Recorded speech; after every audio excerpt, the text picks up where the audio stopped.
Solitarian rift. It is said that the Xel'naga came from a place where no life should be. This aligns with Zeratul prophecies. We will go in. Make preparations at once.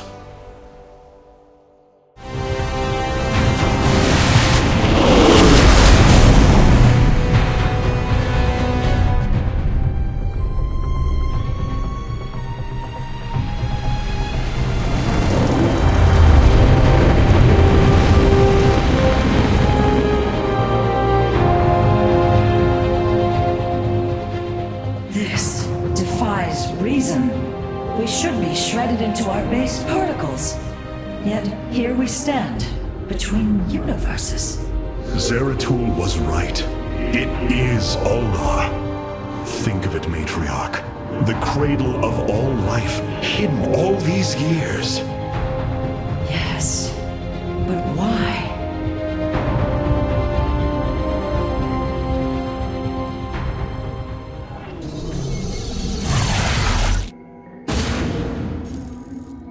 The Spear of Adun's sensors have located what appears to be an access way into the temple. Our starships are prepared to move on your command. Here lies the resting place of the Xel'naga. We must find a way to unseal this access way if we are to awaken them. Grand Preserver, what do you know of the temple in the depths below? Only myth, legend. Here upon Ulnar, the destined races will seek ascension. Their very presence shall open the way forward. I believe these celestial locks are the key. Our forces should claim them in the hopes the way forward presents itself. Hyrok, the Tal'darim are here. They are taking control of the celestial locks.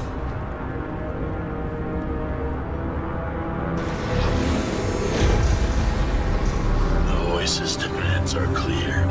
Keep the temple sealed. As long as they control the locks, the secrets of the temple will remain hidden from us.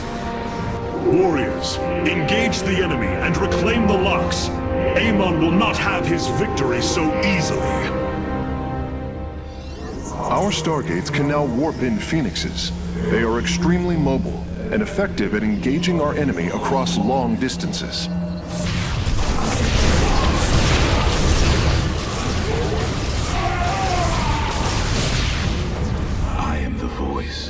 Once Amon's forces have been defeated, our warriors' presence should allow us to lay claim to the lock.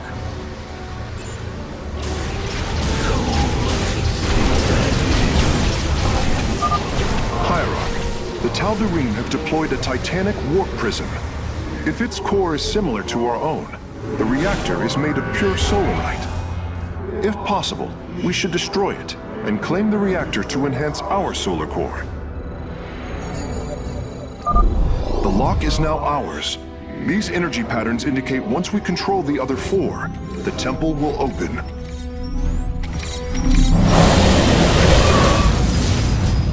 Upgrade.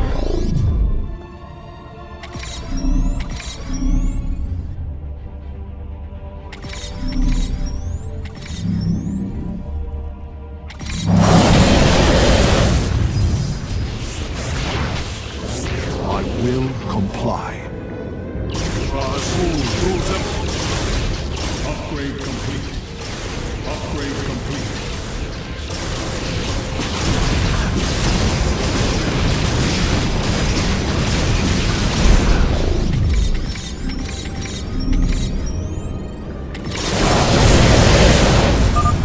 It is done. I am warping the vessel's cargo aboard for further study.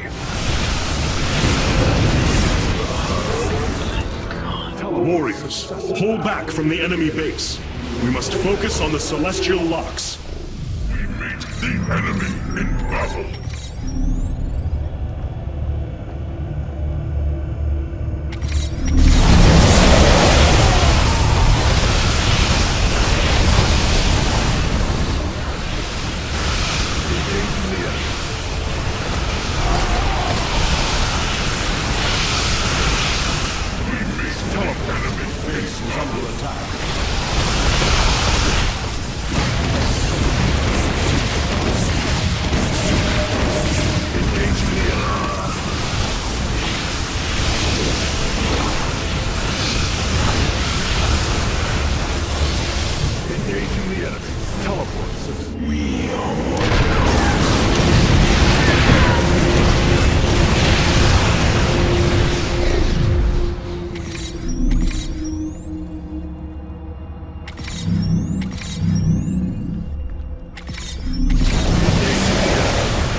All 5 locks have been captured, Hierarch.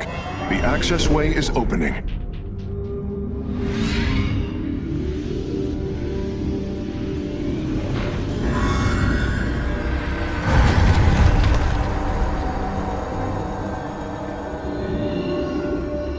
It seems Amon's forces have drawn back. I sense only a great stillness from within the temple. Then we have succeeded. It will not be long before we see what fate has in store for us. I'm afraid the Spear of Adun will not be able to assist you inside the temple. Please be careful, Hierarch. Amon's forces arrived here before we did. The temple may already be under his control. Zeratul believed the other Xel'naga were here, and that they would stand with us against Amon. They could end the war. My people could be free once again. Then why have the Xel'naga not answered us? I am going into the Ulnar Temple alone, Matriarch. I do not intend to risk any more lives. You risked your own life on the word of a traitor. He killed your mother, Vorazun. That is true. But he was never a traitor. I do not wish for death, only to see Zeratul's visions fulfilled.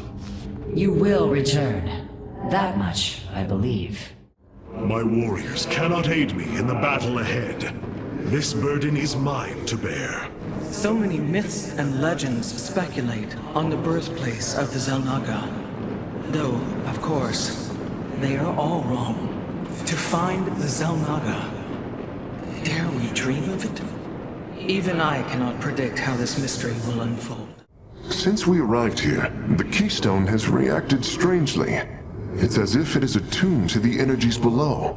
Energies below? Yes. Void energies exude from this place. I believe this world is a conduit between dimensions. And the Keystone? Acts as if siphoning these energies. This is entirely different from how the origin point information was stored. As if the Keystone was reconfigured for a second purpose. Let us hope that the Xel'naga themselves can reveal the truths you're looking for. These records are fascinating, Artanis. I can hardly believe the stories they contain. Praetor Adonis requested my presence for the decommissioning of the supercarrier Antimon. When it was seized by a group of turncoats and traitors, I knew I could not let it fall into rebel hands. A scout crashed near the borders of Antigua. I gathered 20 warriors, and we slaughtered 1,000 Zerg to save the pilot. The Calafi intercession was a difficult time. Proud warriors who fought for ire were met with hostility when they returned. Aldera's Judicator insisted I leave. My fellow Templar were ordered to fire upon me. I did what I had to do to defend myself. I once led an expedition to rescue the last surviving brother of 4 zealots. The squadron was killed, except for myself and the target. During the sacred celebration of Cassus, I was locked within a conclave tower as it was overtaken by Dark Templar terrorists. After walking barefoot across shards of Kadaran crystal, I slew the terrorists and the warlord leading them with their own war blades. Shortly after they killed my legion, I was captured by mercenaries. They were trying to stage a coup, demanding that I assassinate Aldaris. After breaking free, I hunted them down, one by one. It was a good way to let off some steam.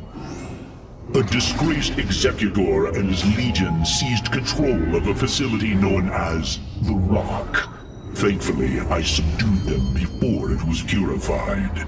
A nuclear device detonated in the heart of New Antioch. A Kalai worker and I fought through an underground railway system to defeat the brother of the warlord I killed in that tower 3 years earlier.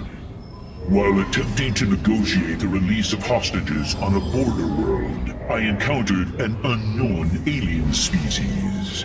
It separated us from each other, hunted us like prey.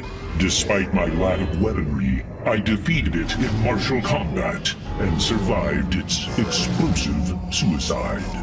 Some of these tales must have been embellished by their authors.